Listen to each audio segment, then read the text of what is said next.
Item ಯಾವುದೇ ಇರಲಿ try ಮಾಡಿ ಆಚಿ ಚಿಕನ್ ಮಸಾಲಾ. ತುಮಕೂರಿನಲ್ಲಿ ಪಾಗಲ್ ಪ್ರೇಮಿ ಸ್ಫೋಟ ಪ್ರಕರಣಕ್ಕೆ ಬಿಗ್ ಟ್ವಿಸ್ಟ್ ಸಿಕ್ಕಿದೆ. ಕಾರಿನಲ್ಲೇ ನಾಡ ಬಾಂಬ್ ಸ್ಫೋಟಿಸಿಕೊಂಡು ಆತ್ಮಹತ್ಯೆ ಮಾಡಿಕೊಂಡ ಪ್ರೇಮಿ ನಾಗೇಂದ್ರನ ಬಗ್ಗೆ ನೊಂದ ಯುವತಿ ರಮ್ಯಾ ಒಂದೊಂದೇ ಮಾಹಿತಿಯನ್ನು ಬಿಚ್ಚಿಟ್ಟಿದ್ದಾರೆ. 4 ಪುಟಗಳ ದೂರು ಸಲ್ಲಿಸಿರುವ ಯುವತಿ ರಮ್ಯಾ ಕಳೆದ 6 ವರ್ಷಗಳ ಪ್ರೀತಿಯ ಬಗ್ಗೆ ಸಂಪೂರ್ಣವಾಗಿ ಮಾಹಿತಿಯನ್ನ ಬಿಚ್ಚಿಟ್ಟಿದ್ದಾರೆ. ಪ್ರೀತಿ ಆರಂಭವಾದ 2 ವರ್ಷದ ಬಳಿಕ ನಾಗೇಂದ್ರನ ನಡವಳಿಕೆ ಬದಲಾಗಿತ್ತು. ಸಣ್ಣ ಪುಟ್ಟ ವಿಚಾರಕ್ಕೂ ಹೊಡೆಯುವುದು ಬೈಯುವುದು ಮಾಡ್ತಾ ಇದ್ದ ಬಳಿಕ ಆತನ ನಡವಳಿಕೆಯಿಂದ ಬೇಸತ್ತು ದೂರಾಗಿದೆ ಅಂತ ಯುವತಿ ಹೇಳ್ಕೊಂಡಿದ್ದಾರೆ. ನಾನು ಮಾತನಾಡುವುದು ನಿಲ್ಲಿಸಿದ್ರು ಪುನಃ ಹುಡುಕಿಕೊಂಡು ಬರ್ತಾ ಇದ್ದ. ನಾನು ಇರುವಲ್ಲಿ ಬಂದು ಗಲಾಟೆಯನ್ನ ಮಾಡಿ ಹಲ್ಲೆ ಮಾಡ್ತಾ ಇದ್ದ. ಆಗ ನಾನೇ ಆತನನ್ನ ಸಮಾಧಾನ ಮಾಡಿ ಕಳಿಸ್ತಾ ಇದ್ದೆ. ಅದಾದ ಬಳಿಕ ನಾನು ಊರು ತೊರೆದು ಬಂದಿದ್ದೆ. ಆದರೂ ಬಿಡದೆ ಬಂದು ಕಿರುಕುಳವನ್ನ ಕೊಡ್ತಿದ್ದ ಅಂತ ದೂರಿನಲ್ಲಿ ಉಲ್ಲೇಖಿಸಿದ್ದಾರೆ. ಆಕೆ ನೀಡಿದ ದೂರಿನ ಮೇರೆಗೆ ಕೊಲೆ ಯತ್ನ ಹಾಗೂ ಸ್ಫೋಟಕ ವಸ್ತುಗಳ ಕಾಯ್ದೆ ಅಡಿ ಇನ್ನು ಕಳ್ಳಂಬೆಳ್ಳ ಪೊಲೀಸ್ ಠಾಣೆಯಲ್ಲಿ ಈ ಪ್ರಕರಣ ದಾಖಲಾಗಿದೆ.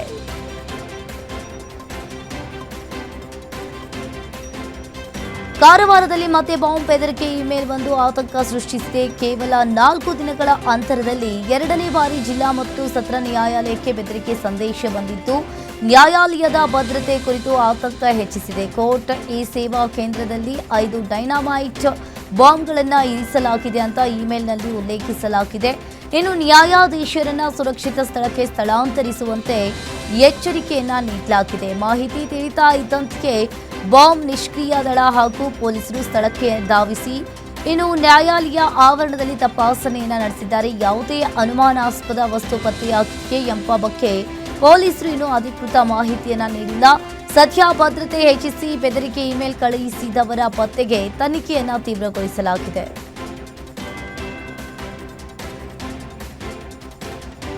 ಚಿಕ್ಕಬಳ್ಳಾಪುರದಲ್ಲಿ ಕೆಂಪೇಗೌಡ ಜಯಂತಿ ಕಾರ್ಯಕ್ರಮದಲ್ಲಿ ಶಾಸಕ ಪ್ರದೀಪ್ ಈಶ್ವರ್ ಮೇಲೆ ಚಪ್ಪಲಿ ಎಸೆದ ಪ್ರಕರಣಕ್ಕೆ ಸಂಬಂಧಿಸಿದಂತೆ ಪೊಲೀಸರು 4ರನ್ನ ಬಂಧಿಸಿ ಎಫ್ಐಆರ್ ದಾಖಲಿಸಿದ್ದಾರೆ. ನಗರದ ಕನ್ನಡ ಭವನದ ಎದುರು ಶಾಸಕ ಪ್ರದೀಪ್ ಈಶ್ವರ್ ಅವರ ಕಾರಿನತ್ತ ಚಪ್ಪಲಿ ಎಸೆದ ಆರೋಪದ ಮೇಲೆ ಅಖಿಲ್ ರೆಡ್ಡಿ, ಸುಮಂತ್, ಪ್ರಕಾಶ್ ಹಾಗೂ ಕೃಷ್ಣ ಎಂಬ 4ರನ್ನ ಬಂಧಿಸಲಾಗಿದೆ.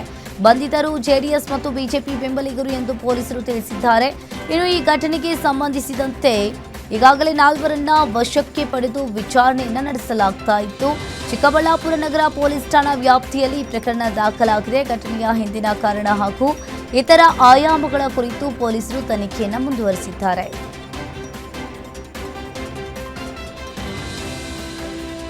ಪ್ರದೀಪ್ ಈಶ್ವರ್ಗೆ ಚಪ್ಪಲಿ ಎಸೆತದ ಕುರಿತು ಕೇಂದ್ರ ಸಚಿವ ಎಚ್.ಡಿ. ಕುಮಾರಸ್ವಾಮಿ ಪ್ರತಿಕ್ರಿಯಿಸಿದ್ದಾರೆ. ಬೆಂಗಳೂರಿನಲ್ಲಿ ಮಾತನಾಡಿದ ಅವರು, ಪ್ರಚೋದನೆ ಮಾಡಲೆಂತೆ ಒಂದು ಗುಂಪು ಕೆಲಸ ಮಾಡ್ತಾ ಇದೆ. ಯಾರು ನಮ್ಮ ಕಾರ್ಯಕರ್ತರು ಉದ್ವೇಗಕ್ಕೆ ಒಳಗಾಗಬೇಡಿ. ಚಪ್ಪಲಿ ಎಸೆಯುವುದು ನಮ್ಮ ಸಂಸ್ಕೃತಿ ಅಲ್ಲವೇ ಅಲ್ಲ. ಯಾರ ವಿರುದ್ಧವೂ ಧಿಕ್ಕಾರ ಕೂಗೋದು ಬೇಡ. ಸಮಾಜದಲ್ಲಿ ಅಶಾಂತಿ ಉಂಟು ಮಾಡೋದು ಬೇಡ.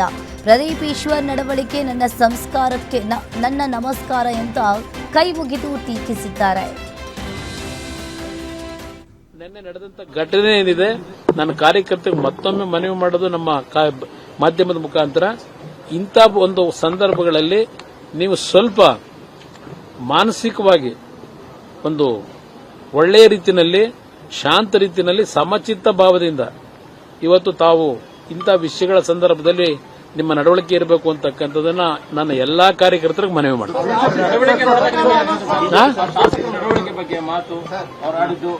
ಅವ್ರು ನೋಡಿದಾಗ ಅವರ ನಡವಳಿಕೆ ನೋಡಿದಾಗ ಕೈ ಮುಗಿಯೋಣ.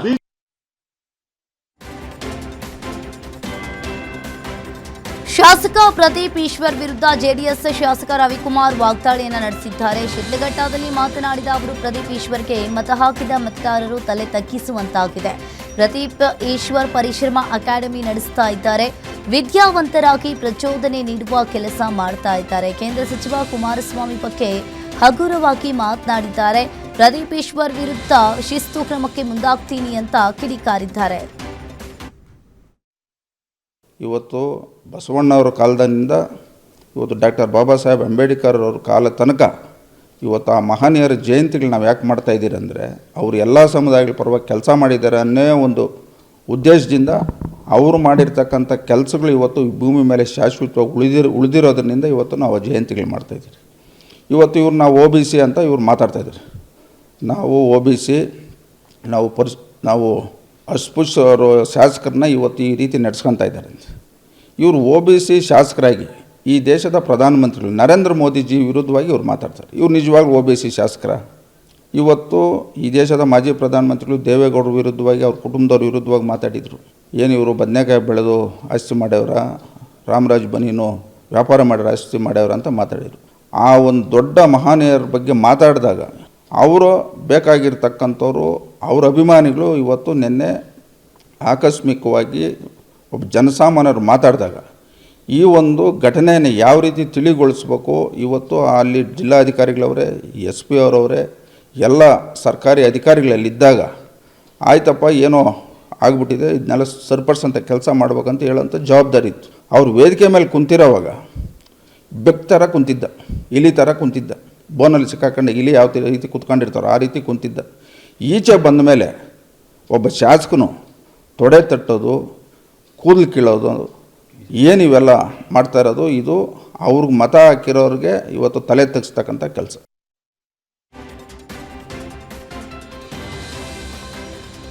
ಚಿಕ್ಕಬಳ್ಳಾಪುರದ ಪ್ರದೀಪ್ ಈಶ್ವರ್ ಮೇಲೆ ಚಪ್ಪಲಿ ಎಸೆದ ಪ್ರಕರಣ ರಾಜಕೀಯ ತಿರುವು ಪಡೆದಿದೆ. ಜೆಡಿಎಸ್ ಮುಖಂಡ ಅಧ್ಯಕ್ಷ ಅಖಿಲ್ ರೆಡ್ಡಿ ಬಂಧನಕ್ಕೆ ಜೆಡಿಎಸ್ ಯುವ ಘಟಕದ ರಾಜ್ಯಾಧ್ಯಕ್ಷ ನಿಖಿಲ್ ಕುಮಾರಸ್ವಾಮಿ ಖಂಡಿಸಿದ್ದಾರೆ. ಎಕ್ಸ್ನಲ್ಲಿ ಪೋಸ್ಟ್ ಮಾಡಿರುವ ನಿಖಿಲ್ ಕುಮಾರಸ್ವಾಮಿ ಅಖಿಲ್ ರೆಡ್ಡಿಗೆ ಸಂಪೂರ್ಣವಾಗಿ ಕಾನೂನು ನೆರವು ನೀಡುವುದಾಗಿ ಭರವಸೆ ನೀಡಿದ್ದಾರೆ.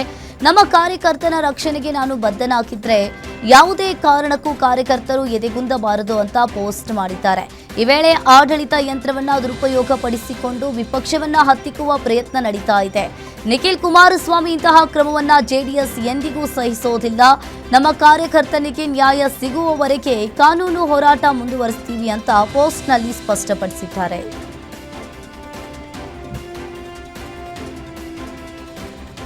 ಬಿಡದಿ ಟೌನ್ಶಿಪ್ ವಿರುದ್ಧ ದಳಪತಿಗಳ ಸಮರ ತೀವ್ರಗೊಂಡಿದೆ. ಬಿಡದಿ ಟೌನ್ಶಿಪ್ ಬಗ್ಗೆ ಕುಮಾರಸ್ವಾಮಿ ಪ್ರತಿಕ್ರಿಯಿಸಿದ್ದಾರೆ. ಬೆಂಗಳೂರಿನಲ್ಲಿ ಮಾತನಾಡಿದ ಅವರು ಟೌನ್ಶಿಪ್ ಹೆಸರಲ್ಲಿ ಹಣ ಮಾಡೋಕೆ ಮುಂದಾಗಿದ್ದಾರೆ.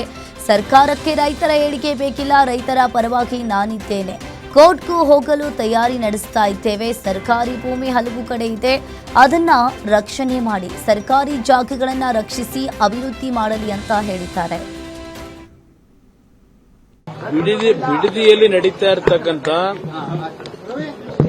ಅಲ್ಲಿಯ ರೈತರ ಪ್ರತಿಭಟನೆ, ಯಾವೊಂದು ಭೂಸ್ವಾಧೀನ ಪ್ರಕ್ರಿಯೆಗಳಿಗೆ ಚಾಲನೆ ಕೊಡ್ತಕ್ಕಂಥ ತೀರ್ಮಾನ ಸರ್ಕಾರದಲ್ಲಿ ಏನು ಮಾಡ್ಕೊಂಡು ಹೊರಟಿದ್ದಾರೆ, ಅದರ ವಿರುದ್ಧ ಸುಮಾರು 475 ದಿನಗಳು ಆಗಿದೆ.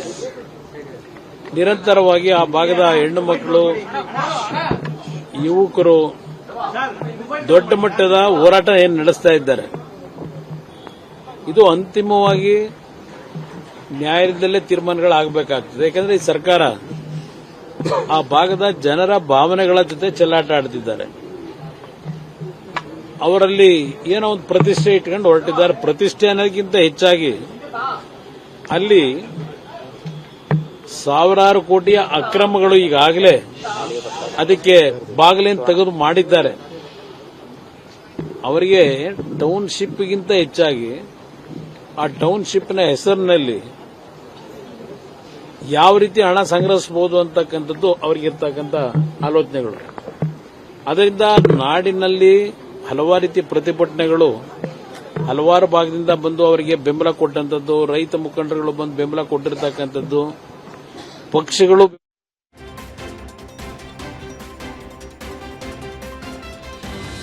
ಬಿಲ್ ವಿಚಾರಕ್ಕೆ ಪಬ್ ಮ್ಯಾನೇಜರ್ ಮೇಲೆ ಹಲ್ಲೆ ಮಾಡಿದ್ದಾರೆ. ಘಟನೆ ಮೈಸೂರಿನ ಅಗ್ರಹಾರದಲ್ಲಿರುವ ಸಿಪಾಯಿ ಗ್ರಾಂಡೆ ಪಬ್ನಲ್ಲಿ ನಡೆದಿದೆ. ಬರ್ತ್ಡೇ ಪಾರ್ಟಿಗಾಗಿ ಬಂದಿದ್ದ 7 ಮಂದಿ ಸುಮಾರು 15,000 ರೂಪಾಯಿ ಬಿಲ್ ಮಾಡಿತ್ತು. ಬಿಲ್ ಪಾವತಿಸುವ ವಿಚಾರದಲ್ಲಿ ಸಿಬ್ಬಂದಿ ಹಾಗೂ ಯುವಕರ ನಡುವೆ ಮಾತಿನ ಚಕಮಕಿ ಆರಂಭವಾಗಿದೆ.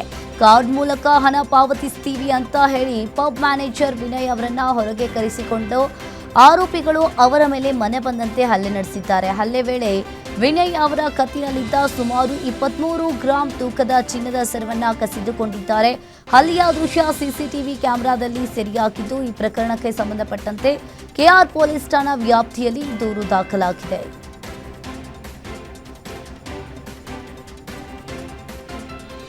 ಬೆಂಗಳೂರಿನಲ್ಲಿ ಡೆಲಿವರಿ ಬಾಯ್ ಮೇಲೆ ಹಲ್ಲೆ ನಡೆದಿರುವ ಆರೋಪ ಕೇಳಿಬಂದಿದೆ. ಉಳ್ಳಾಳದ ಕೂಲ್ ಜಂಕ್ಷನ್ ಕೆಫೆಯಲ್ಲಿ ಘಟನೆ ನಡೆದಿದೆ. ಕೆಫೆ ಮಾಲೀಕ ಹಾಗೂ ಮ್ಯಾನೇಜರ್ ವಿರುದ್ಧ ಹಲ್ಲೆ ಆರೋಪ ಕೇಳಿಬಂದಿದೆ. ಆನ್ಲೈನ್ ಆಹಾರದ ಆರ್ಡರ್ ಪಿಕಪ್ಗಾಗಿ ಡೆಲಿವರಿ ಬಾಯ್ ಕೆಫೆಗೆ ಬಂದಿದ್ದ ವೇಳೆ ಆರ್ಡರ್ ರೆಡಿ ಎಂಬ ಸಿಬ್ಬಂದಿ ಮಾಹಿತಿಯನ್ನ ನೀಡಿದ್ರು. ಆದರೆ ಸ್ಥಳಕ್ಕೆ ತಲುಪಿದ ಬಳಿಕ ಇನ್ನೂ ಕಾಯುವಂತೆ ಸಿಬ್ಬಂದಿ ಹೇಳಿದ್ರು. ರೆಡಿ ಇದೆ ಅಂತ ಹೇಳಿದ್ದಾರಲ್ಲ, ಹಾಗಾದ್ರೆ ಆರ್ಡರ್ ನೀಡಿ, ಇಲ್ಲದಿದ್ರೆ ರೆಡಿ ಇದೆ ಅಂತ ಯಾಕೆ ತಿಳಿಸಿದ್ದೀರಿ ಅಂತ ಡೆಲಿವರಿ ಬಾಯ್ ಪ್ರಶ್ನೆ ಮಾಡಿದ್ದಾನೆ. ಇದೇ ವಿಚಾರಕ್ಕೆ ಮಾತಿನ ಚಕಮಕಿ ನಡೆದಿದ್ದು, ಬಳಿಕ ಕೆಫೆ ಮಾಲೀಕ ಹಾಗೂ ಮ್ಯಾನೇಜರ್ ಸೇರಿ ಡೆಲಿವರಿ ಬಾಯ್ ಮೇಲೆ ಹಲ್ಲೆ ಮಾಡಿದ್ದಾರೆ ಎಂಬ ಆರೋಪ ಕೇಳಿಬಂದಿದೆ. ಈ ಘಟನೆಯ ಮಾಹಿತಿ ತಿಳಿಯದಂತೆ ಜ್ಞಾನಭಾರತಿ ಪೊಲೀಸರು ಸ್ಥಳಕ್ಕೆ ಭೇಟಿ ನೀಡಿ ಪರಿಶೀಲನೆಯನ್ನ ನಡೆಸಿದ್ದಾರೆ. ಪಬ್ಲಿಕ್ ಮತ್ತೆ ಜೊಮ್ಯಾಟೊ ಡೆಲಿವರಿ ಬಾಯ್ಸ್ ಎಲ್ಲ ಬಿಡಿಸಿ ಕಳ್ಸಿದ್ರು. ಮತ್ತೆ ಇಟ್ಕೊಂಡು ಕರ್ರನಾಗ ಎಳ್ಕೊಂಡ್ಬಿಟ್ಟು ತೆಗ್ದು ಕಾಬಲ್ಲಿ ಕಣ್ಣು ಮ್ಯಾಕೆ ತೆಗ್ದು ಅಪ್ಪನಾಗ ಹೊಡೆದ್ಬಿಟ್ಟ. ಕಣ್ಣು ಹೊಡೆದ ಮತ್ತೆ ಇಲ್ಲೆಲ್ಲ ಎಳ್ದ. ಇಲ್ಲೊಂದ್ ಸ್ವಲ್ಪ ರಕ್ತ ಬಂದಿದೆ ಸರ್. ಇಲ್ಲಿ ಬಂದು ರಕ್ತ ಹೇಳ್ಕೊಂಡಿದೆ. ಇಲ್ಲಿ ಹೊಡೆದಿರೋನ್ ಕರ್ಕೊಂಡು ಹೋಗಿಲ್ಲ. ಈ ತರ ಆದ್ರೆ ಹೆಂಗೆ ಸರ್ ಮುಂದಕ್ಕೆ ನ್ಯಾಯ ಸಿಗೋದು? ನಿಜವಾಗ್ಲೂ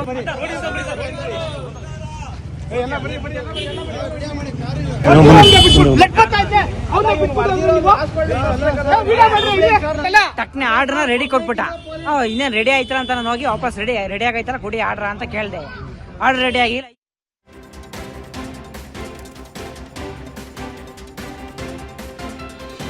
ಗಂಡು ಮಗು ಹುಟ್ಟಿದ ಸಂಭ್ರಮಕ್ಕೆ ಪಾರ್ಟಿ ಕೊಡ್ಲಿಲ್ಲ ಎಂಬ ಕಾರಣಕ್ಕೆ ಕೊಲೆಯಾಗಿದೆ. ಘಟನೆ ಬೆಳಗಾವಿ ಜಿಲ್ಲೆಯ ಬೈಲಹೊಂಗಲ ತಾಲೂಕಿನ ವಣ್ಣೂರು ಗ್ರಾಮದಲ್ಲಿ ನಡೆದಿದೆ. ಗ್ರಾಮದಲ್ಲಿ ಹನುಮಂತ ಯಮನಪ್ಪ ಇಟಗಿ ಕೊಲೆಯಾದ ದುರ್ದೈವಿ. ಆರೋಪಿ ವಿಶ್ವನಾಥ್ ಪೂಜಾರಿ ತನ್ನ ಸ್ನೇಹಿತನಾಗಿದ್ದು, ಗಂಡು ಮಗು ಹುಟ್ಟಿದ ಹಿನ್ನೆಲೆಯಲ್ಲಿ ಪಾರ್ಟಿ ನೀಡುವ ವಿಚಾರವಾಗಿ ಇಬ್ಬರ ನಡುವೆ ಮಾತಿನ ಚಕಮಕಿ ನಡೆದಿದೆ. ಮದ್ಯದ ಅಮಲಿನಲ್ಲಿದ್ದ ಇಬ್ಬರ ನಡುವಿನ ವಾಗ್ವಾದ ಗಲಾಟೆ ತಿರುಗಿತ್ತು. ಇನ್ನು ಈ ವೇಳೆ ಹನುಮಂತನ ಬೆರಳು ವಿಶ್ವನಾಥನ ಕಣ್ಣಿಗೆ ತಾಗಿದೆ ಅಂತ ಹೇಳಲಾಗಿದೆ. ಇದರಿಂದ ಆಕ್ರೋಶಗೊಂಡ ವಿಶ್ವನಾಥ್ ಸಮೀಪದಲ್ಲಿದ್ದ ಕಲ್ಲಿನಿಂದ ಹನುಮಂತನ ತಲೆಗೆ ಹೊಡೆದಿದ್ದಾನೆ. ತೀವ್ರ ರಕ್ತಸ್ರಾವದಿಂದ ಹನುಮಂತ ಸ್ಥಳದಲ್ಲಿಯೇ ಕುಸಿದು ಮೃತಪಟ್ಟಿದ್ದಾರೆ.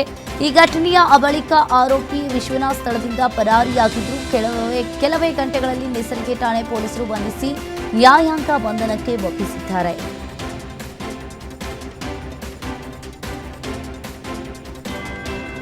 ಪತ್ನಿ ಮಲಗಿದ್ದ ಸ್ಥಳದಲ್ಲೇ ಮಾರಕಾಸ್ತ್ರದಿಂದ ಹತ್ಯೆ ಮಾಡಿದ ಭೀಕರ ಘಟನೆ ಬೆಳಗಾವಿ ಜಿಲ್ಲೆಯ ಅಥಣಿ ತಾಲೂಕಿನ ಕಟ್ಕೇರಿ ಗ್ರಾಮದಲ್ಲಿ ನಡೆದಿದೆ. ಪತ್ನಿಯ ಮೇಲಿನ ಸಂಶಯವೇ ಕೊಲೆಗೆ ಕಾರಣ ಅಂತ ತಿಳಿದು ಬಂದಿದೆ. ಶೋಭಾ ಪರಗೊಂಡ ಸಾರವಾಡ ಕೊಲೆಯಾದ ಮಹಿಳೆ. ಪತಿ ಪರಗೊಂಡನೇ ಮಲಗಿದ್ದ ವೇಳೆ ಮಾರಕಾಸ್ತ್ರದಿಂದ ಹಲ್ಲೆ ನಡೆಸಿ ಹತ್ಯೆ ಮಾಡಿದ್ದಾನೆ. ಮೂಲತಃ ಅಥಣಿ ತಾಲೂಕಿನ ಕವಟಕೊಪ್ಪ ಗ್ರಾಮದವರಾದ ದಂಪತಿ ಕಟ್ಕೇರಿ ಗ್ರಾಮದ ಅವಜೀಕರ್ ಮಠದಲ್ಲಿ ಕೆಲಸವನ್ನ ಮಾಡ್ತಾ ಇದ್ರು. ಶೋಭಾ ಮಠದಲ್ಲಿ ಈಗಾಗಲೇ ಅಡುಗೆ ಕೆಲಸವನ್ನ ಮಾಡ್ತಾ ಇದ್ರೆ ಆರೋಪಿ ಪರಗೊಂಡ ಡ್ರೈವರ್ ಆಗಿ ಕಾರ್ಯನಿರ್ವಹಿಸ್ತಾ ಇದ್ನು. ಈ ಘಟನೆಯಿಂದ ಕಟಗೇರಿ ಗ್ರಾಮದಲ್ಲಿ ಆತಂಕದ ವಾತಾವರಣ ನಿರ್ಮಾಣವಾಗಿತ್ತು. ಮಾಹಿತಿ ತಿಳಿತಾ ಇದ್ದಂತೆ ಅಥಣಿ ಪೊಲೀಸರು ಸ್ಥಳಕ್ಕೆ ಭೇಟಿ ನೀಡಿ ಪರಿಶೀಲನೆಯನ್ನ ನಡೆಸಿದ್ದಾರೆ.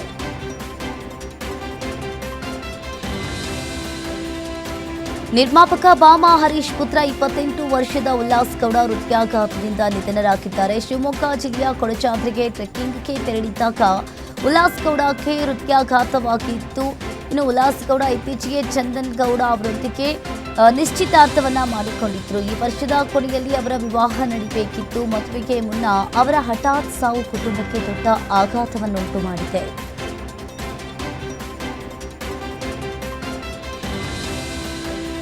ಸೆಲ್ಫಿ ತೆಗೆಯಲು ಹೋಗಿದ್ದ ಉಪನ್ಯಾಸಕರೊಬ್ಬರು ಕಾಲು ಜಾರಿ ಪ್ರಪಾತಕ್ಕೆ ಬಿದ್ದು ಗಂಭೀರವಾಗಿ ಗಾಯಗೊಂಡಿರುವ ಘಟನೆ ತುಮಕೂರು ಜಿಲ್ಲೆಯ ದೇವರಾಯನದುರ್ಗ ಅರಣ್ಯ ಪ್ರದೇಶದಲ್ಲಿ ನಡೆದಿದೆ.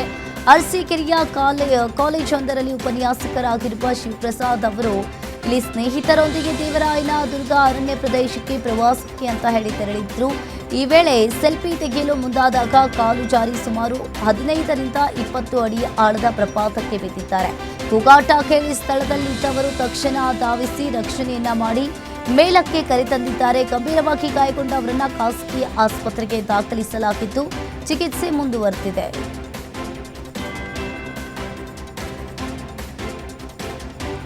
ಇಲ್ಲಿ ಚಿಕ್ಕಬಳ್ಳಾಪುರ ಜಿಲ್ಲೆಯಲ್ಲಿ ಎಂಸ್ಯಾಂಡ್ ಹಾಗೂ ಜಲ್ಲಿ ಬೆಲೆ ಏಕಾಏಕಿ ಏರಿಕೆಗೊಂಡಿರುವುದನ್ನು ಖಂಡಿಸಿ ಟಿಪ್ಪರ್ ಮಾಲೀಕರು ಮತ್ತು ಚಾಲಕರು ಪ್ರತಿಭಟನೆಗೆ ಇಳಿದಿದ್ದಾರೆ. 9 ದಿನಗಳಿಂದ 500ಕ್ಕೂ ಹೆಚ್ಚು ಟಿಪ್ಪರ್ಗಳನ್ನು ರಸ್ತೆಗಿಳಿಸದೆ ಮುಷ್ಕರವನ್ನ ನಡೆಸಲಾಗ್ತಾ ಇತ್ತು. ನಿರ್ಮಾಣ ಕ್ಷೇತ್ರದ ಮೇಲೂ ಕೂಡ ಇದರ ಪರಿಣಾಮ ಬೀರಿದೆ. 1 ಟನ್ ಎಂಸ್ಯಾಂಡ್ ಮತ್ತು ಜಲ್ಲಿಯ ಮೇಲೆ ಏಕಾಏಕಿ 130 ರೂಪಾಯಿಗೆ ಹೆಚ್ಚಳ ಮಾಡಿರುವುದನ್ನು ಖಂಡಿಸಿ ಚಾಲಕರು ಆಕ್ರೋಶವನ್ನು ವ್ಯಕ್ತಪಡಿಸಿದ್ದಾರೆ. ಒಂದು ಟಿಪ್ಪರ್ನಲ್ಲಿ ಸುಮಾರು 30 ಟನ್ ಎನ್ಸೈಂಟ್ ಹಾಗೂ ಜಲ್ಲಿ ಸಾಗಾಟವನ್ನು ಮಾಡಲಾಗ್ತಾ ಇತ್ತು.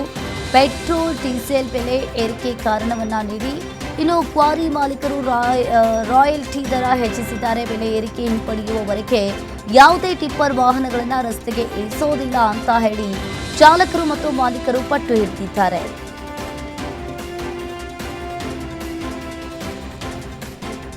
ಮಂಡ್ಯ ಜಿಲ್ಲೆಯಲ್ಲಿ ಮುಂಗಾರು ಮಳೆ ಕೈಕೊಟ್ಟ ಪರಿಣಾಮವಾಗಿ ಅನ್ನದಾತರು ತೀವ್ರ ಸಂಕಷ್ಟಕ್ಕೆ ಸಿಲುಕಿದ್ದಾರೆ. ಮಳೆ ಕೊರತೆಯಿಂದ ಕೆಆರ್ಎಸ್ ಜಲಾಶಯದಲ್ಲಿ ನೀರಿನ ಮಟ್ಟ ಕುಸಿದಿದ್ದು ನಾಲೆಗಳಿಗೆ ನೀರು ಹರಿಯದೆ ಸಾವಿರಾರು ಎಕರೆ ಕಬ್ಬಿನ ಬೆಳೆ ಒಣಗುವ ಸ್ಥಿತಿ ನಿರ್ಮಾಣವಾಗಿದೆ. ಬೆಳೆದ ಬೆಳೆಗೆ ನೀರು ಸಿಗದೆ ರೈತರು ಕಂಗಾಲಾಗಿದ್ದು ನೀರು ಬಿಡುಗಡೆ ಮಾಡುವಂತೆ ಒತ್ತಾಯಿಸಿ ಪ್ರತಿಭಟನೆಯನ್ನ ನಡೆಸಿದ್ದಾರೆ. ಆದರೆ ಸದ್ಯದ ನೀರಿನ ಲಭ್ಯತೆಯನ್ನ ಗಮನದಲ್ಲಿಟ್ಟುಕೊಂಡು ಬೆಳೆಗೆ ನೀರು ಒದಗಿಸುವುದು ಸಾಧ್ಯವಿಲ್ಲ ಅಂತ ಜಿಲ್ಲಾಡಳಿತ ತಿಳಿಸಿದೆ.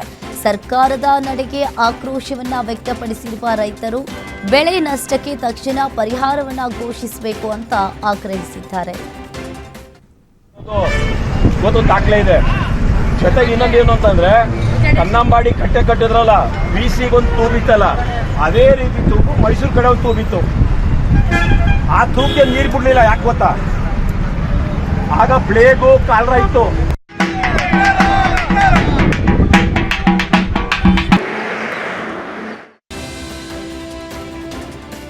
ರಾಜ್ಯದಲ್ಲಿ ಮುಂಗಾರು ಕೈಕೊಟ್ಟ ಪರಿಣಾಮವಾಗಿ ರೈತರ ಆತಂಕ ದಿನದಿಂದ ದಿನಕ್ಕೆ ಹೆಚ್ಚಾಗ್ತಾನೆ ಇದೆ. ಧಾರವಾಡ ಜಿಲ್ಲೆಯ ನವಲಗುಂದ ತಾಲೂಕಿನ ಬ್ಯಾಲ್ಯಾಳ ಗ್ರಾಮದಲ್ಲಿ ಮಳೆಯಿಲ್ಲದೆ ಒಣಗ್ತಾ ಇರುವ ಈರುಳ್ಳಿ ಬೆಳೆಯನ್ನ ರೈತರು ಟ್ರ್ಯಾಕ್ಟರ್ ಮೂಲಕ ನಾಶಪಡಿಸಿದ್ದಾರೆ.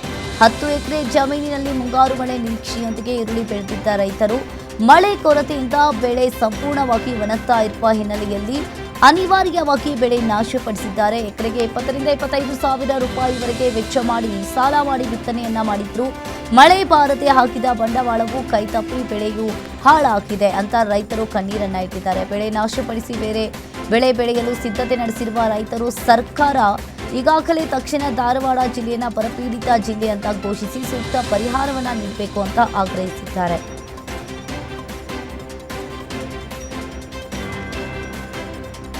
ಬಾಗಲಕೋಟೆ ಜಿಲ್ಲೆಯಲ್ಲಿ ಕೃಷ್ಣಾ ನದಿ ಬತ್ತಿ ಹೋಗಿದ್ದು ನೀರಿನ ಬಿಕ್ಕಟ್ಟು ದಿನದಿಂದ ದಿನಕ್ಕೆ ತೀವ್ರಗೊಳ್ಳುತ್ತಾ ಇದೆ. ಜಿಲ್ಲೆಯ ಪ್ರಮುಖ ಜಲಮೂಲವಾದ ಹಿಪ್ಪರಗಿ ಬ್ಯಾರೇಜ್ ಡೆಡ್ ಸ್ಟೋರೇಜ್ ಮಟ್ಟಕ್ಕೆ ತಲುಪಿದ್ದು ಜನರಲ್ಲಿ ಹಾಗೂ ರೈತರಲ್ಲಿ ಆತಂಕವನ್ನ ಹೆಚ್ಚಿಸಿದೆ. 6 ಟಿಎಂಸಿ ನೀರು ಸಂಗ್ರಹ ಸಾಮರ್ಥ್ಯವನ್ನ ಹೊಂದಿರುವ ಹಿಪ್ಪರಗಿ ಬ್ಯಾರೇಜ್ನಲ್ಲಿ ಸದ್ಯ ಕೇವಲ 0.84 ಟಿಎಂಸಿ ಡೆಡ್ ಸ್ಟೋರೇಜ್ ನೀರು ಮಾತ್ರ ಉಳಿದಿದೆ. ಕೆಲವು ದಿನಗಳಿಂದ ಬ್ಯಾರೇಜ್ಗೆ ಒಳಹರಿವು ಮತ್ತು ಹೊರಹರಿವು ಸಂಪೂರ್ಣವಾಗಿ ಸ್ಥಗಿತಗೊಂಡಿರುವುದು ಪರಿಸ್ಥಿತಿಯ ಗಂಭೀರತೆಯನ್ನು ಹೊಂದಿದೆ. ಬ್ಯಾರೇಜ್ ನೀರನ್ನೇ ಅವಲಂಬಿಸಿರುವ ರಬಕವಿ, ಬನಹಟ್ಟಿ, ಜಮಖಂಡಿ ಹಾಗೂ ಅಥಣಿ ಭಾಗಗಳಲ್ಲಿ ಕುಡಿಯುವ ನೀರಿನ ಸಮಸ್ಯೆ ಉಲ್ಬಣಗೊಂಡಿದೆ. ನೀರಿಗಾಗಿ ಪರದಾಡುವ ಸ್ಥಿತಿ ನಿರ್ಮಾಣವಾಗಿದೆ. 74,000 ಹೆಕ್ಟೇರ್ ಕೃಷಿ ಭೂಮಿಗೂ ಇದೇ ಬ್ಯಾರೇಜ್ ನೀರಿನ ಮೂಲವಾಗಿದೆ. ಸಮರ್ಪಕ ಮಳೆಯಾಗದಿದ್ದರೆ ಮುಂದಿನ ದಿನಗಳಲ್ಲಿ ಕುಡಿಯುವ ನೀರು ಹಾಗೂ ಕೃಷಿಗೆ ಮತ್ತಷ್ಟು ಸಂಕಷ್ಟ ಎದುರಾಗುವ ಆತಂಕ ಎದುರಾಗಿದೆ.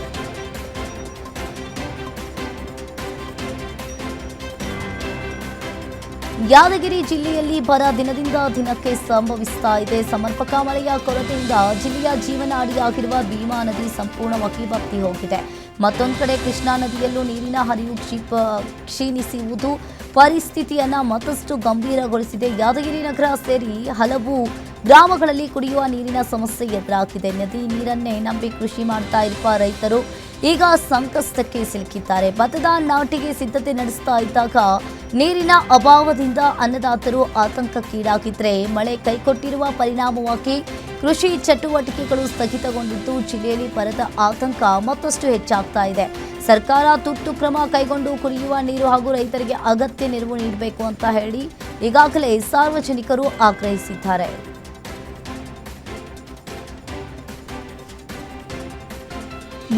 ಮುಂಬೈನಲ್ಲಿ ಭಾರೀ ಅನಾಹುತಕ್ಕೆ ಸಂಚು ರೂಪಿಸಿದ್ದ ಆರೋಪಿಯನ್ನ ಬಂಧಿಸಲಾಗಿದೆ. ಮೊಹರಂ ಮೆರವಣಿಗೆಯಲ್ಲಿ ಜನರಿಗೆ ಇಲಿ ಪಾಷಾಣ ತಿನ್ನಿಸುವ ಸಂಚು ರೂಪಿಸಲಾಗಿತ್ತು. ಬಂಧಿತನನ್ನ ಶಿಯಾ ಪಂಗಡಕ್ಕೆ ಸೇರಿದ ಫಯಾಜ್ ಪ್ರೇಮ್ಜಿ ಅಂತ ಗುರುತಿಸಲಾಗಿದೆ. ಇನ್ನು ನೋವು ನಿವಾರಕ ಮಾತ್ರ ಅಂತ ಹೇಳಿ ನಂಬಿಸಿ ಇಲಿ ಪಾಷಾಣದ ಮಾತ್ರೆಗಳನ್ನು ಜನರಿಗೆ ನೀಡುವ ಯೋಜನೆ ರೂಪಿಸಿದ್ದ ಮಾತ್ರೆ ಸೇವಿಸಿದ ವ್ಯಕ್ತಿ ಅಸ್ವಸ್ಥಗೊಂಡ ಬಳಿಕ ಈ ಪ್ರಕರಣ ಬೆಳಕಿಗೆ ಬಂದಿತ್ತು. ಇನ್ನು ತನಿಖೆ ನಡೆಸಿದ ಪೊಲೀಸರು ಆರೋಪಿಯನ್ನ ಬಂಧಿಸಿದ್ದಾರೆ. ಇನ್ನು ತನಿಖೆ ವೇಳೆ ಆರೋಪಿಯ ಬಳಿ 50 ಕೆಜಿಯಷ್ಟು ಜಿಂಕ್ ಫಾಸ್ಫೇಟ್ ರಾಸಾಯನಿಕ ಪತ್ತೆಯಾಗಿದೆ ಹಾಗೂ ಆತ 19 ಬಾರಿ ಇರಾನ್ ಹಾಗೂ ಇರಾಕ್ಗೆ ಭೇಟಿ ನೀಡಿರುವ ಮಾಹಿತಿಯೂ ಕೂಡ ಬಹಿರಂಗವಾಗಿದೆ.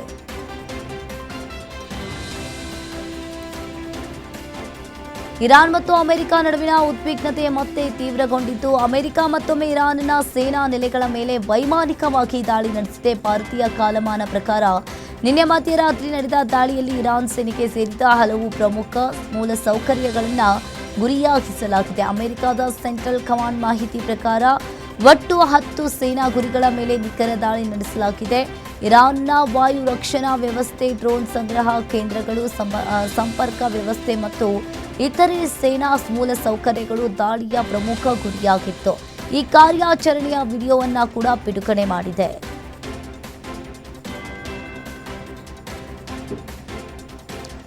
ಅಂತಾರಾಷ್ಟ್ರೀಯ ಮಾದಕ ದ್ರವ್ಯ ವಿರೋಧಿ ಸಪ್ತಾಹ ಹಿನ್ನೆಲೆಯಲ್ಲಿ ಮಂಡ್ಯ ಜಿಲ್ಲೆಯಲ್ಲಿ ವಶಪಡಿಸಿಕೊಂಡಿರುವ ಎಲ್ಲ ಮಾದಕ ವಸ್ತುಗಳನ್ನು ನಾಶಪಡಿಸಿದ್ದಾರೆ.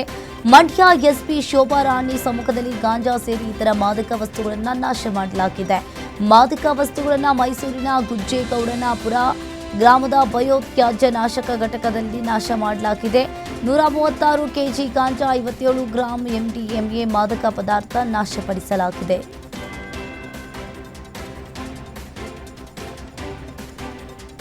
ಮಾದಕ ದ್ರವ್ಯಗಳ ವಿರುದ್ಧ ಜಾಗೃತಿ ಮೂಡಿಸುವ ಉದ್ದೇಶದಿಂದ ಬೆಂಗಳೂರು ಗ್ರಾಮಾಂತರ ಜಿಲ್ಲಾ ಪೊಲೀಸ್ ವತಿಯಿಂದ ಮ್ಯಾರಥಾನ್ ಅನ್ನು ನಡೆಸಲಾಯಿತು. ಹೊಸಕೋಟೆ ನಗರದ ಚನ್ನಬೈರೇಗೌಡ ಕ್ರೀಡಾಂಗಣದಿಂದ ಆರಂಭವಾದ ಮ್ಯಾರಥಾನ್ಗೆ ನಟ ಕೋಮಲ್ ಹಾಗೂ ಜಿಲ್ಲಾ ಪೊಲೀಸ್ ವರಿಷ್ಠ ಅಧಿಕಾರಿ ಚಂದ್ರಕಾಂತ್ ಚಾಲನೆಯನ್ನ ಮಾಡಿದ್ರು. ಮಾದಕ ವಸ್ತುಗಳ ದುಷ್ಪರಿಣಾಮಗಳ ಬಗ್ಗೆ ಸಾರ್ವಜನಿಕರಲ್ಲಿ ಅರಿವು ಮೂಡಿಸುವ ಉದ್ದೇಶದಿಂದ ನಡೆದ ಈ ಮ್ಯಾರಥಾನ್ನಲ್ಲಿ 100 ಯುವಕರು, ಮಕ್ಕಳು ಹಾಗೂ ಸಾರ್ವಜನಿಕರು ಭಾಗವಹಿಸಿದ್ರು. ಕಾರ್ಯಕ್ರಮದ ವೇಳೆ ಪೊಲೀಸ್ ಅಧಿಕಾರಿಗಳ ವೇದಿಕೆಯ ಮೇಲೆ ಹೆಜ್ಜೆ ಹಾಕಿ ಎಲ್ಲರ ಗಮನವನ್ನ ಸೆಳೆದ್ರು. ಇದೇ ವೇಳೆ ಗಾಂಜಾ ಸೇರಿ ಯಾವುದೇ ಮಾದಕ ವಸ್ತುಗಳ ಮಾರಾಟ ಅಥವಾ ಅಕ್ರಮ ಚಟುವಟಿಕೆಗಳ ಬಗ್ಗೆ ಮಾಹಿತಿ ಲಭ್ಯವಾದರೆ ಪೊಲೀಸರಿಗೆ ತಿಳಿಸುವಂತೆ ಸಾರ್ವಜನಿಕರಿಗೆ ಮನವಿಯನ್ನ ಮಾಡಿದ್ದಾರೆ.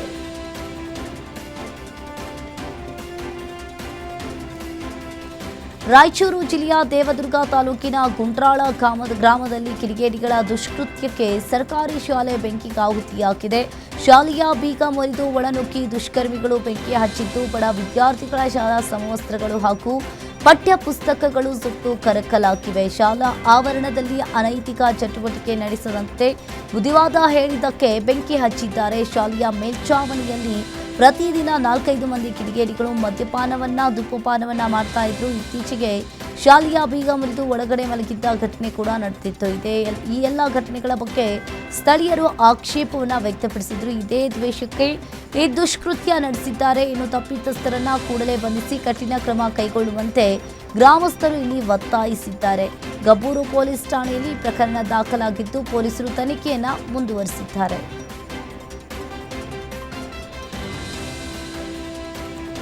ಮೈಸೂರು ಜಿಲ್ಲೆಯಲ್ಲಿ ಮತ್ತೆ ಹುಲಿ ಉಪಟಳ ಮುಂದುವರೆದಿದ್ದು ಕರುವಿನ ಬಲಿ ಪಡೆದಿದೆ. ಈ ಘಟನೆ ಸರಗೂರು ತಾಲೂಕಿನ ಹೆಗ್ಗನೂರು ಗ್ರಾಮದಲ್ಲಿ ನಡೆದಿದೆ. ಜಮೀನಿನಲ್ಲಿ ಹುಲ್ಲು ಮೇಯ್ತಾ ಇದ್ದ ಗಿರ್ತಳಿ ಕರುವನ್ನ ಹುಲಿ ದಾಳಿ ಮಾಡಿ ತಿಂದಿದೆ. ಶಿವಲಿಂಗು ಎಂಬ ರೈತರಿಗೆ ಸೇರಿದ ಈ ಕರು ಜಮೀನಿನಲ್ಲಿ ಮೇಯ್ತಾ ಇದ್ದ ವೇಳೆ ದಾಳಿಯನ್ನ ಮಾಡಿದೆ. ಘಟನೆಯಿಂದ ಸ್ಥಳೀಯ ರೈತರು ಆತಂಕವನ್ನ ವ್ಯಕ್ತಪಡಿಸಿದ್ದಾರೆ. ಇದೇ ಭಾಗದಲ್ಲಿ ನಿನ್ನೆ ಸರಗೂರು ತಾಲೂಕಿನ ಬೆಣ್ಣೆಗರಿಯಲ್ಲಿ ಯುವಕನ ಮೇಲೂ ಹುಲಿ ದಾಳಿ ನಡೆದಿತ್ತು. ಅದೃಷ್ಟವಶಾತ್ ಜೀವಾಪಾಯದಿಂದ ಪಾರಾಗಿದ್ದಾನೆ. ಒಂದೇ ಭಾಗದಲ್ಲಿ ನಿರಂತರವಾಗಿ ಹುಲಿ ದಾಳಿಗಳು ಸಂಭವಿಸ್ತಾ ಇರುವ ಗ್ರಾಮಗಳಲ್ಲಿ ಭೀತಿ ಆವರಿಸಿದೆ. ಅರಣ್ಯ ಇಲಾಖೆ ತಕ್ಷಣ ಕ್ರಮ ಕೈಗೊಳ್ಳುವಂತೆ ಗ್ರಾಮಸ್ಥರು ಆಗ್ರಹಿಸಿದ್ದಾರೆ.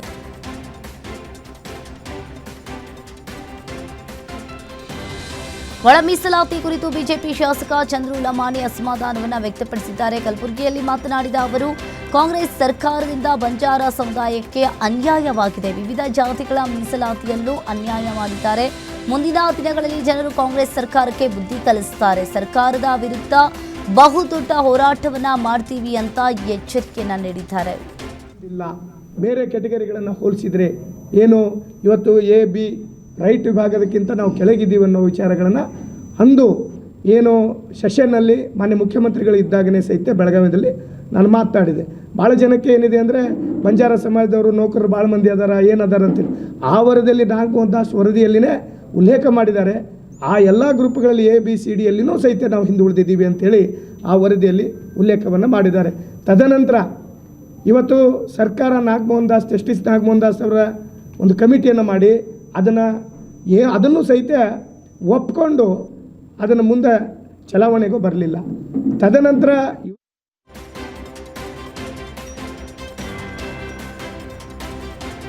ಬೀದರ್ ಜಿಲ್ಲೆಯ ಬಸವ ಕಲ್ಯಾಣದಲ್ಲಿ ನಡೀತಾ ಇರುವ ಬಸವಾದಿ ಶಿವಶರಣರ ಹಿಂದೂ ಸಮಾವೇಶಕ್ಕೆ ತೀವ್ರ ವಿರೋಧ ವ್ಯಕ್ತವಾಗಿದೆ. ಸಮಾವೇಶವನ್ನ ತಡೆಯುವಂತೆ ಬಸವಾಭಿಮಾನಿಗಳು ಬೃಹತ್ ಪ್ರತಿಭಟನೆ ನಡೆಸಿದ್ದು ಉದ್ವಿಗ್ನ ವಾತಾವರಣ ನಿರ್ಮಾಣವಾಗಿದೆ. ಬಸವ ಕಲ್ಯಾಣದ ಬಸವ ಮಹಾದ್ವಾರದ ಬಳಿ ಜಿಲ್ಲೆಯ ವಿವಿಧ ಭಾಗಗಳಿಂದ ಆಗಮಿಸಿದ ಬಸವಾಭಿಮಾನಿಗಳು ಪ್ರತಿಭಟನೆ ನಡೆಸಿ ಬಸವ ತತ್ವಗಳಿಗೆ ವಿರುದ್ಧವಾಗಿ ನಡೆಸಲಾಗ್ತಾ ಇದೆ ಅಂತ ಆರೋಪಿಸಿದ್ರು. ಸಮಾವೇಶವನ್ನ ರದ್ದುಗೊಳಿಸಬೇಕು ಅಂತ ಘೋಷಣೆಗಳನ್ನ ಕೂಗಿದ್ರು. ಬಸವ ಕಲ್ಯಾಣದ ಅಕ್ಕಮಹಾದೇವಿ ಕಾಲೇಜು ಮೈದಾನದಲ್ಲಿ ಕನ್ನೇರಿಯ ಕಾಡಸಿದ್ದೇಶ್ವರ ಸ್ವಾಮೀಜಿ ನೇತೃತ್ವದಲ್ಲಿ ಹಿಂದೂ ಸಮಾವೇಶ ನಡೆದಿದ್ದು ಇದೇ ವಿಚಾರಕ್ಕೆ ವಿರೋಧ ವ್ಯಕ್ತವಾಗಿದೆ. ಪ್ರತಿಭಟನಾಕಾರರನ್ನ ನಿಯಂತ್ರಿಸಲು ಪೊಲೀಸರು ಹರಸಾಹಸ ಪಡಬೇಕಾಗಿದೆ. ಯಾವುದೇ ಅಹಿತಕರ ನಡೆಯದಂತೆ ಸ್ಥಳದಲ್ಲಿ ಬ್ಯಾರಿಕೇಡ್ಗಳನ್ನು ಅಳವಡಿಸಿ ಬಿಗಿ ಪೊಲೀಸ್ ಬಂದೋಬಸ್ತ್ ಕೈಗೊಂಡಿದ್ದು ಪರಿಸ್ಥಿತಿ ಮೇಲೆ ನಿಗಾ ವಹಿಸಲಾಗಿದೆ. ಸುಮಾರು 300ಕ್ಕಿಂತ ಹೆಚ್ಚು ಮಠಾಧೀಶರು ಈ ಕಾರ್ಯಕ್ರಮದಲ್ಲಿ ಭಾಗಿಯಾಗಲಿದ್ದಾರೆ. ಮತ್ತು ವಿಶೇಷವಾಗಿ ನಾವೆಲ್ಲ ಕಾನೂನಿಗೆ ಗೌರವವನ್ನು ಕೊಡಬೇಕಾಗಿದೆ. ಆ ಕಾನೂನಿನ ಅಡಿಯಲ್ಲಿ